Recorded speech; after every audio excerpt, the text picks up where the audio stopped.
Bismillahirrahmanirrahim. Assalamualaikum warahmatullahi wabarakatuh. Perkenalkan, nama saya Fala Aulia Rahman dengan NIM 0453033109.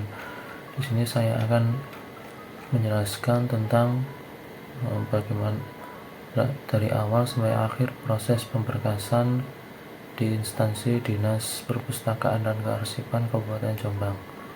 Yang pertama adalah hal utama yang harus dilakukan dalam pemberkasan. Berikut hal penting yang perlu diperhatikan supaya proses pengarsipan berjalan dengan baik dan sesuai aturan. Yang pertama, menetapkan klasifikasi dan pengadaan arsip secara konsisten. Setiap dokumen yang masuk harus dikelompokkan sesuai dengan fungsi, subjek, tahun, dan unit kerja. Untuk pengkodaan yang tepat, membuat pencarian dan penyimpanan arsip menjadi lebih mudah. Untuk yang poin kedua adalah menetapkan SOP pemberkasan. Ini mencakup prosedur menerima dokumen, memeriksa, pengkoduan, mencatat, menyimpan, serta memindahkan atau pemusnahan arsip. SOP harus dibuat dalam bentuk tertulis dan dipahami oleh semua orang di unit arsip. Poin ketiga, sarana dan prasarana penyimpanan yang memadai. Ruang penyimpanan arsip harus aman dengan kondisi yang baik seperti kelembapan, suhu, dan keamanan dari kebakaran, termasuk rak dan lemari arsip yang mudah diakses namun tetap aman. Untuk arsip digital dibutuhkan juga infrastruktur IT seperti server, backup, dan perlindungan cyber. Untuk poin keempat, pelatihan dan kompetensi petugas kearsipan. Petugas yang harus mengelola arsip harus paham tentang klasifikasi, pengodaan, prosedur pengarsipan, dan penggunaan sistem digital yang ada. Dan tanpa sumber daya manusia yang terampil, bahkan jika SOP dan fasilitas sudah bagus, pelaksanaannya bisa gagal. Untuk poin 5, pencatatan atau inventarisasi dan temu kembali arsip. Semua arsip yang disimpan harus dicatat dengan benar. Bisa dilakukan dengan buku register atau sistem digital agar bisa ditemukan kembali dengan cepat saat dibutuhkan. Sistem yang baik untuk menemukan kembali arsip akan mempercepat layanan dan meningkatkan efisiensi administrasi. Poin ke-6, pengendalian retensi atau penyusutan arsip. Ini adalah membuat jadwal untuk retensi arsip, mulai dari kapan arsip diubah menjadi inaktif, kapan harus dimusnahkan, dan kapan diserahkan ke lembaga arsip. Ini mencegah penumpukan arsip yang tidak berguna, menghemat ruang, dan meningkatkan akuntabilitas. Untuk poin ke-7, pemeliharaan dan keamanan arsip. Ini mencakup perawatan arsip, seperti menjaga dokumen kertas, mengendalikan hama, debu, dan kelembapan, serta keamanan digital atau backup dan perlindungan data. Jika arsip ini rusak atau hilang, itu berarti kehilangan bukti kegiatan sejarah dan layanan publik. Untuk poin 8, pengawasan, penilaian, dan perbaikan yang berkelanjutan. Ini melakukan pemeriksaan atau peninjauan secara rutin, seperti apakah pengelolaan dokumen sesuai dengan prosedur, apakah jumlah arsip bertambah, apakah tempat penyimpanan masih cukup, apakah cara mencari kembali dokumen berjalan dengan baik. Dan untuk hasil penilaian ini digunakan untuk memperbaiki prosedur, fasilitas, dan atau sistem digital. Lalu yang selanjutnya adalah proses pemberkasan arsip dari awal sampai selesai. Ini adalah langkah-langkah dalam proses pengelolaan arsip di Dinas Perpustakaan dan Kearsipan Kabupaten Jombang.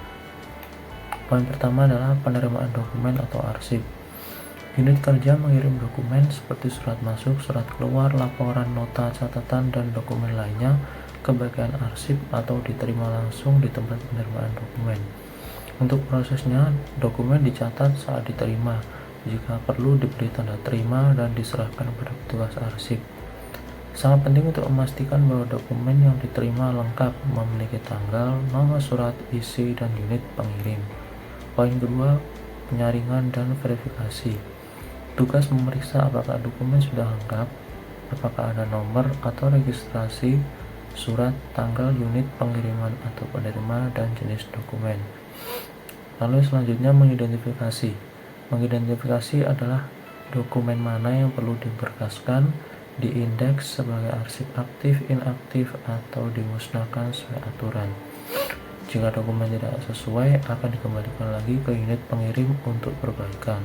Poin ketiga adalah klasifikasi dan pengodean. Setelah diverifikasi, dokumen diberikan kode klasifikasi fungsi, misalnya kepegawaian, umum, atau keuangan, lalu subjek, tahun, dan nomor urut. Contoh kode akan saya tampilkan pada slide berikut. Klasifikasi harus sesuai dengan daftar fungsi dan kategori yang sudah ditentukan oleh dinas atau unit arsip nasional. Poin keempat, pencatatan atau inventarisasi. Data dokumen dimasukkan ke dalam buku register manual atau sistem elektronik jika itu ada, dan data tersebut meliputi kode klasifikasi, tanggal penerimaan, unit pengirim, ringkasan isi dokumen, lokasi penyimpanan, dan kondisi dokumen. Lalu kemudian membuat kartu kendali atau entry dalam sistem pencarian atau database agar mudah dilacak, dan pastikan data diperbaharui jika dokumen itu dipinjam, dipindahkan, atau dihapus. Poin kelima adalah pemberkasan dan penyimpanan. Dokumen diberkaskan dalam map atau folder sesuai dengan kode klasifikasi, diberi label kode, nama unit kerja, tahun, dan subjek. Map dan folder tersebut diletakkan di rak yang sesuai di ruang arsip aktif atau rak digital. Lokasi penyimpanan dicatat dalam sistem agar dapat ditemukan dengan mudah. Jika dokumen dalam bentuk digital, file dimasukkan ke dalam sistem arsip elektronik dilengkapi dengan metadata yang relevan, misal kode, tanggal, unit, subjek, dan dilakukan backup secara rutin. Poin keenam adalah pemeliharaan dan layanan pencarian. Pemeliharaan fisik ini mencakup melakukan pemeriksaan rutin terhadap kondisi map atau folder dan rak, menjaga suhu atau kelembapan, dan melindungi dokumen dari hama dan kerusakan. Untuk pemeliharaan digital yaitu melakukan backup secara berkala, mengontrol akses, menjaga keamanan cyber, dan sistem pemulihan bencana. Lalu untuk layanan pencarian, jika unit kerja atau publik meminta dokumen, petugas akan mencarinya berdasarkan kode atau daftar, memberikan dan mencatat peminjaman jika perlu, dan pastikan prosedur peminjaman, pengembalian, dan pelacakan peminjaman berjalan lancar. Poin ketujuh, penyusutan atau retensi atau pemusnahan atau pemindahan ke inaktif. Penilaian arsip inaktif ini sesuai dengan jadwal retensi yang sudah ditentukan, misalnya aktif selama 2 tahun lalu dipindahkan jadi inaktif. Lalu arsip yang sudah tidak dalam masa aktif akan dipindahkan dari tempat penyimpanan aktif ke ruang inaktif atau ke lembaga arsip yang sesuai. Jika arsip tidak bernilai guna, tidak ada nilai hukum, ekonomi, atau sejarahnya, dan sudah melewati masa retensi yang ditentukan, akan dilakukan pemusnahan dengan cara yang teratur dengan berita acara dan juga saksi yang akan menyaksikan.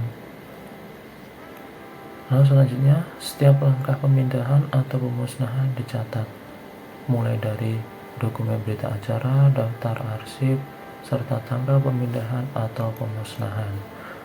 Lalu selanjutnya poin 8, penilaian dan pelaporan. Melakukan pemeriksaan secara rutin mulai dari jumlah yang masuk, kondisi tempat penyimpanan arsip, jumlah peminjaman, pemusnahan yang dilakukan, beban penyimpanan, kepatuhan terhadap jadwal retensi. Lalu kemudian mengirimkan laporan bulanan atau triwulan atau tahunan kepada kepala dinas. Ini mencakup tentang keadaan arsip, masalah yang muncul, dan saran perbaikan. Setelah melakukan penilaian, akan dilakukan penyesuaian SOP, penambahan fasilitas dan sarana yang diperlukan, pelatihan bagi staf, serta pengadaan sistem baru jika diperlukan.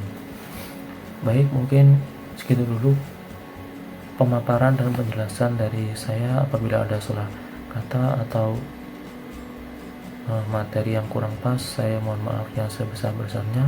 dan saya menerima kritik dan saran dari teman-teman, dan juga terkhusus untuk Bapak Ibu dosen. Sekian dari saya. Assalamualaikum warahmatullahi wabarakatuh.